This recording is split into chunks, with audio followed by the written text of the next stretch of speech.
Hello, my name is Pritthijit Datta. I'm going to give you a story about my journey as a dyspraxic adult. Now I am in my 40s, so it's going to be a very emotional story to share, and I'm quite happy to share it. So I will start from the beginning.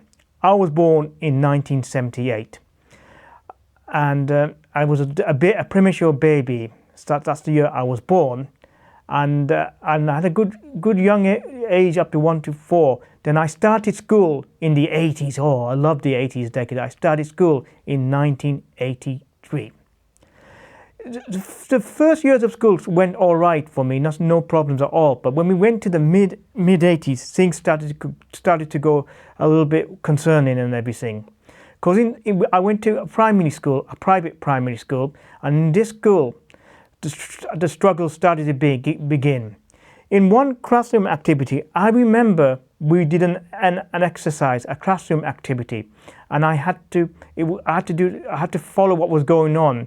I took my exercise book to one of my teachers. She looked at it, and straight away shouted in front of the class, shouted my name, "Go back and do it again." All the people stared at me and then turned back to doing the activity. Nobody gave me any attention, and I was crying like anything and everything. And this same teacher had it in for me, I felt. One day, I saw her in the kitchen. I was going to the toilet, and I actually stumbled on his foot, and he said, "Excuse me, what did you do that for?" I said, "I'm sorry."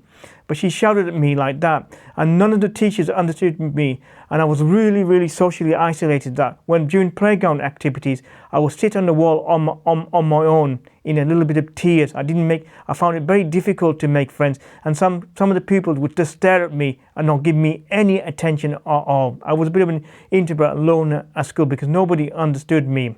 And still in classroom activities, I still struggled and everything.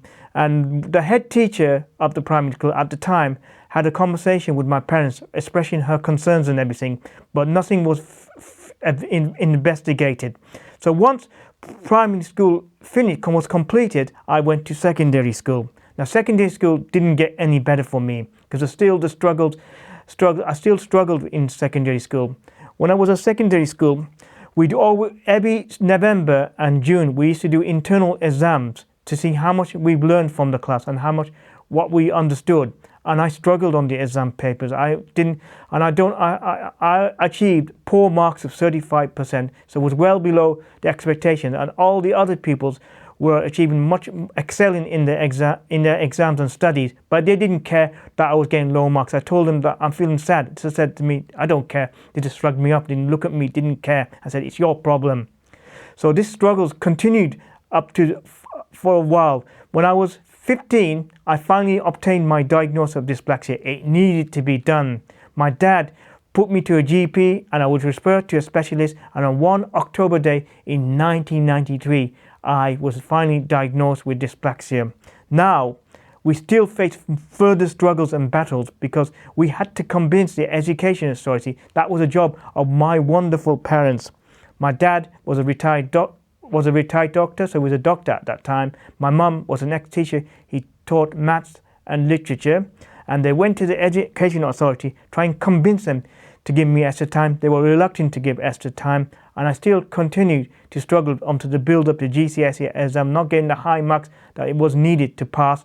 And my school teachers told me that I will fail all my exams. And I had a few teachers who were not very nice at all. I had a geography teacher who was not very nice, who for an assignment, I did geography assignment. He saw it was very good, but he knew that I got the support of my parents and failed me. And my dad, for the nice and honourable man he is, went to the school and had a word with him and telling him what this was not wrong and everything. But it went to no avail. I still failed. Failed for the GCSE assignment on geography. And the GCSE exam started in 1996, and that's was the year of the Euro football, and we had some great nostalgic memories of that. Unfortunately, my memories of the struggles in GCSEs overshadowed that, because I still was everyone saying I will fail my GCSE exams. Even some of the pupils said to me, "You will fail your GCSE exam." They all bullied me, saying you won't pass them. They took the mick out of the way I was communicating, pronouncing words where I pronounced certain names. They didn't understand my difficulties.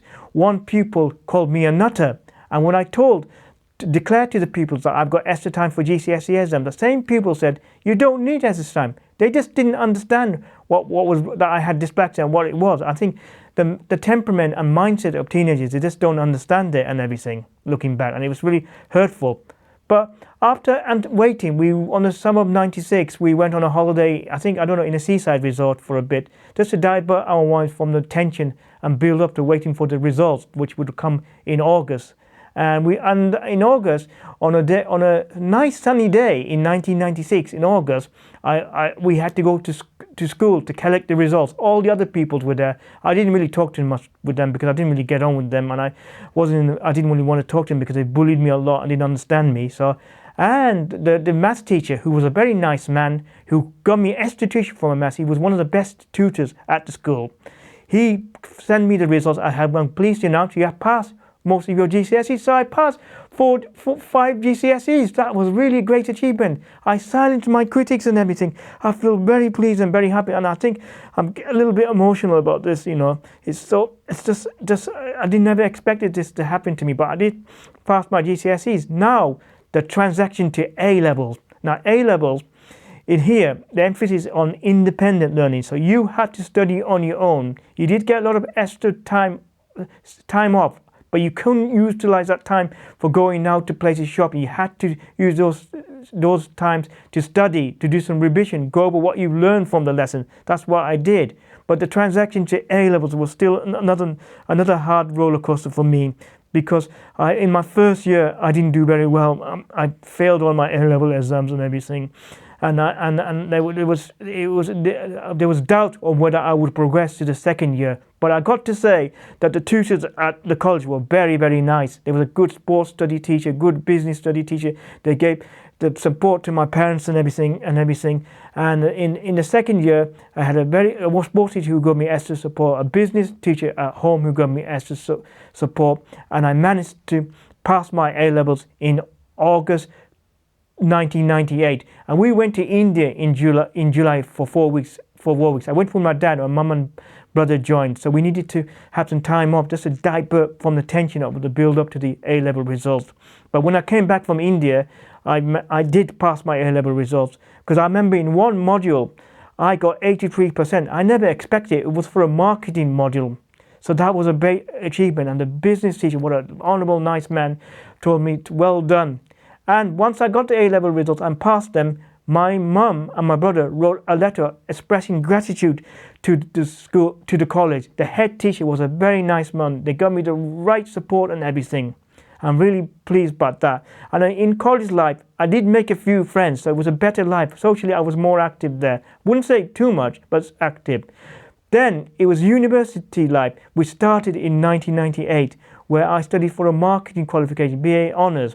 And these were the wonderful years of my life that I achieved. The school and college years weren't the best, and I put them behind. I started to enjoy life a lot better in the late 90s and early noughties. And in those times, I discovered my interest in reading, because one day I sat upstairs and I read a Michael Connelly novel, and I really got into it. And my interest in reading built up over the years. Now I've read James Patterson, Anne Murray, literary fiction like that. I read biographies. I read Mike Gale, Michael Connelly, who's an American author, James Patterson. I read lots of authors' books. I still read today. Like I've read in the World Trade Thing autobiography recently. I still do all that. So I love reading, and that's what I did. And then I went on to do an MA in marketing, and I passed without any problems at all. And I did this at Northumbria University. And the teachers, once again, were very nice and supportive. And I did an assignment, and I did a dissertation where I did very well. So I'm very pleased about my achievements in the degree years. And I thought this would lead to a happy life. But unfortunately, there was darkness in the tunnel. There was more dark times ahead in the employment life, because that was very different from university life. Because in the employment life, they had targets to work for. And I really struggled in employment life for some time. I went to London to do some work there. My mum gave me some support, and he actually stayed with me for some time. I had a little bit of depression because I worked for a firm which didn't go well. I would work with people there, the managers, who were not very nice. I tried to make friends, but people wouldn't understand me, wouldn't want to hang around and interact with me because they felt I was a bit weird and different. So I decided that London life wasn't for me because I had high expectations that I felt that something would happen, something good will happen to me in London, but it's not. It doesn't always go to plan. It just wasn't for me. So we returned back to Teesside in 2005. I had a friend, though I would like to note that I thought who was really my friend. I made this friend at university, but unfortunately he wasn't my friend. He did not understand me. He always, when we had phone conversations, that if I read books, he slammed my interest as stupid. If I'd write quizzes, whatever, he slammed it as stupid. He just wouldn't understand me. My financial situation, that I had to live with my friends. I couldn't afford the cost of rent. He just looked down on me. So I discovered who my real friends were, and he was not my friend at all. You need friends who can support me. But thank goodness I did make a good friend in 2003. I met at university now, who is my best friend. We meet regularly playing quizzes. We go out in the parks and everything. He's a very good person, very nice person. He understands my dyspraxia and everything, and he comes to I go to his house regular, and he comes to my house regular. I'm proud to have a friend like him, and I also met his wonderful wife, who also is my great friend as well. So I discovered who my real friends were. But also the employment struggles continued in a law firm and customer service. Same story, where they just didn't recognize and understand my dyspraxia, despite me declaring my dyspraxia to them. They didn't make, by law, they didn't make the specific adjustment which they needed to do and everything. So, and some days I would walk in Newcastle, where I was working for a law firm, on my own, walking aimlessly, going into impulse or compulsive eating, like eating chocolate, which I shouldn't really eat because my parents are diabetic and everything, but I eat too much chocolate, coffee, sweets and everything. And went to all this comfort eating just to divert my mind, but that doesn't do any good. It's bad for your health, and you're wasting money unnecessarily. I shouldn't have. I just did it, and I bought books. Same thing, impulse buying. I did go into these habits. Things didn't improve for me, but there's always light in the tunnel, and that started in 2011. In 2011, I went to Shaw Trust. We explained the situation and what I experienced and the struggles I experienced in the workplace. They were very supportive and reassuring that we will find you a suitable work placement where you will be happy. And I work for a wonderful charity, and this is Roseberry Community Consortium. I have wonderful colleagues, wonderful volunteers. This has been the best time of my year. I've achieved a lot working for this charity and everything.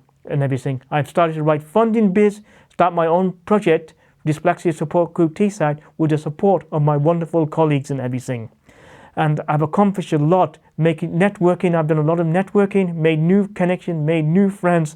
So it's been the best days of my life, and I'm so happy that I've achieved that. And I've achieved so much for other individuals who have joined the Dyspraxia Support Group Teesside, which has been running since 2016. I've got young adults who, to similar situation who went into depression and everything, watching YouTube today, into employment. I've got one dyspraxic one into YouTube, into employment, not watching YouTube all day.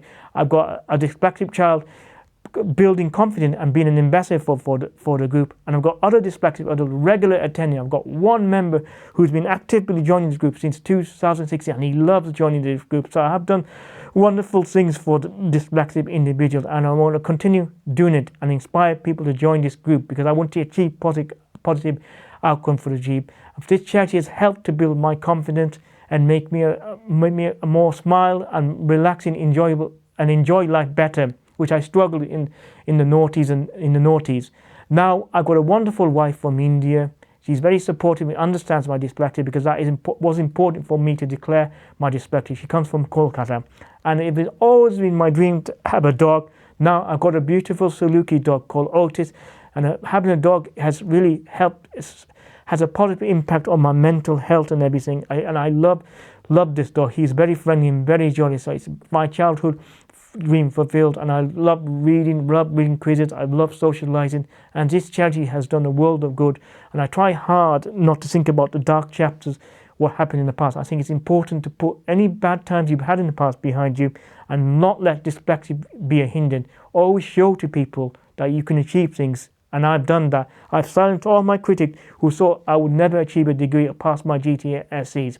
I've silenced I've one ex-friend who looked down on me that I can be successful. I am who I am. I'm proud to be who I am. So thank you for very much for listening to this video. Thank you. Bye.